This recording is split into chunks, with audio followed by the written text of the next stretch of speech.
Hello everyone, it's Margaret here. Hope that you're doing well today. Do you like my new backdrop?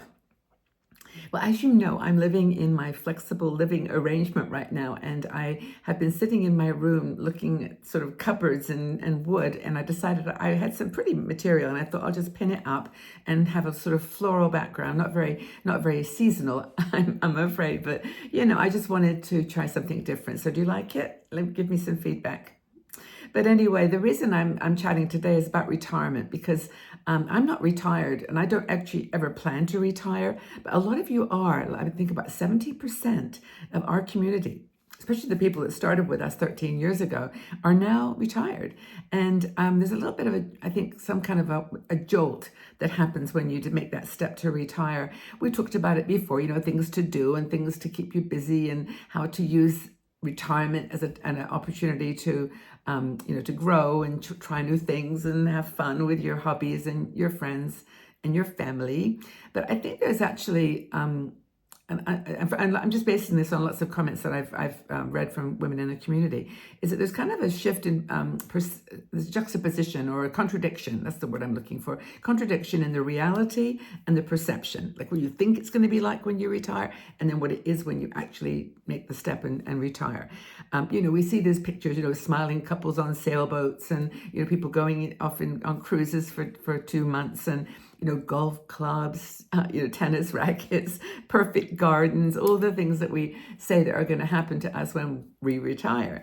Endless freedom, endless fun and freedom. The message is basically switch the alarm clock off. This is what success looks like. When you're retired, this is what success looks like. And it isn't always the way.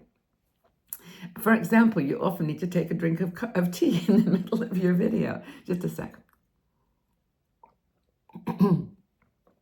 I should mention health, right? I mean, you think retirement's going to be the time where you'll get to have all this energy and you can do all these trips and all these, experiments and try new things. And then you realize, excuse me, but I'm getting a little older and, not that I'm setting any kind of ageist commentary here, but you do sometimes get tired. You've got mobility issues sometimes. A lot of times things that happen when you retire are the things that you didn't plan for, you didn't expect. Some illness, you won't need a knee replacement or a hip replacement, or your eyes start to do funny things, or the things you expected to do in retirement may be limited or impacted by just life, by getting older, which is not an ageist comment, because I'm not saying everyone that gets old feels tired. I'm just saying I do. And I'm not even retired.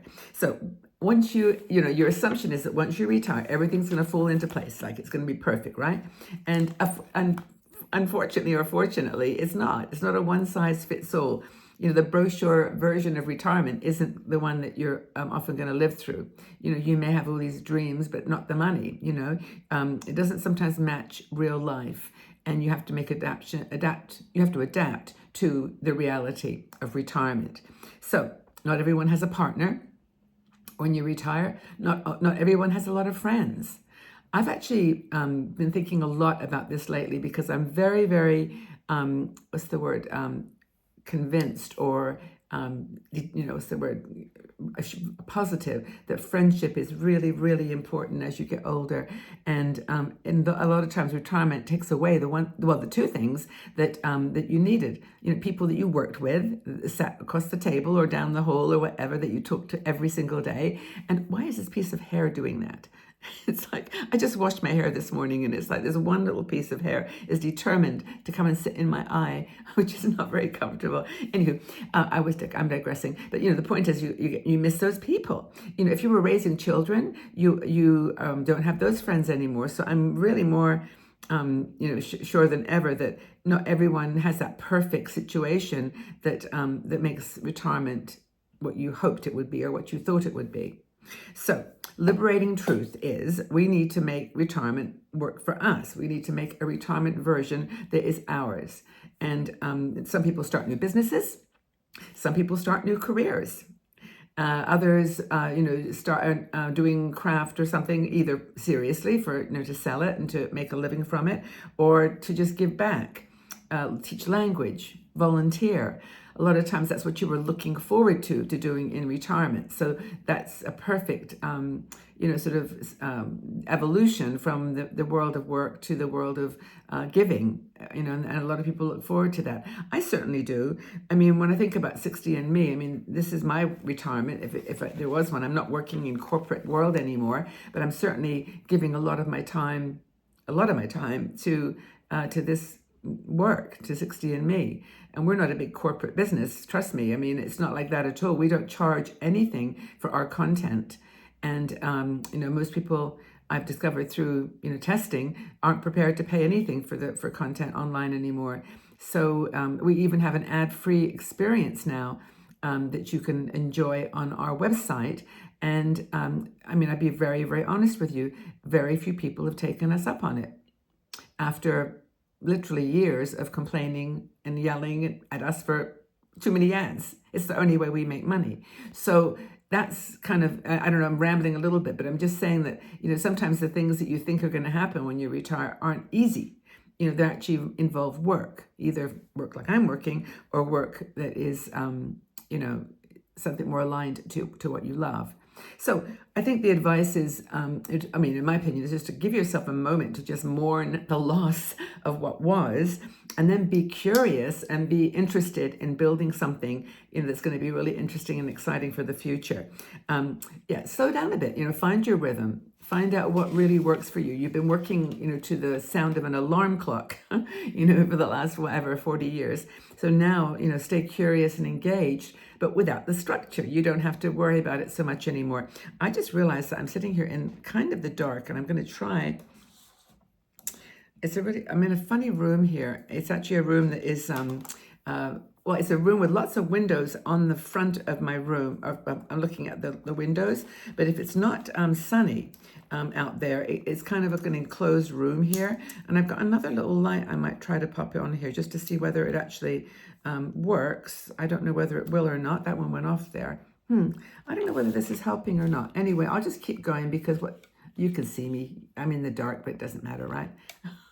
You can see my face. It's actually, if I move closer, it's a little bit brighter. But anyway, I'll try this other one. But anyway, I guess the point I'm making here is that retirement as we know it is never the way that we think it's going to be, right? I mean, it's going to be, easy peasy, nothing like that at all. How are you experiencing retirement? Tell us. I mean, what has it been for you? A fearful time where you've actually been more fearful of living your life the way that you thought you were going to, and now it's not like that at all? Are there changing friendships that have just become too overwhelmingly missing for you in retirement? Are you dealing with financial concerns? Is it not as easy as you thought to live on your pension or on your Social Security? Or in the States I'm talking about, and pension in other parts of the world. Do this reality check to design your own future the way that you want it to be. I'd love your opinions on this. Just tell us what you're doing in retirement that you really always wanted to do, or things that you're having to do in retirement that you didn't think you were going to have to do. Let's have a conversation about it. Let's talk about staying grounded in the present, but also having a vision and a plan for retirement future that is exactly what you want it to be, based on your needs, your reality, your physical situation, your financial situation. How are you coping? I've kind of rambled on this one. I apologize if it's been all over the place, but retirement's a bit like that. It isn't something I can say ABC. It's actually something that we create each individually, our version of what our retirement is, not what we think it should be. Okay, everyone. So thanks for being here, everybody. Take really good care of yourselves. Leave a like for the video so that we can get it out to more women and know that you're appreciated and respected and loved here. Take good care of yourselves in your retirement, or if you're planning for it, or sticking with me until the bitter end, working, or the pleasant end, not the bitter end. It's the wonderful end. And know that I care. I care about you. Okay, guys, take good care.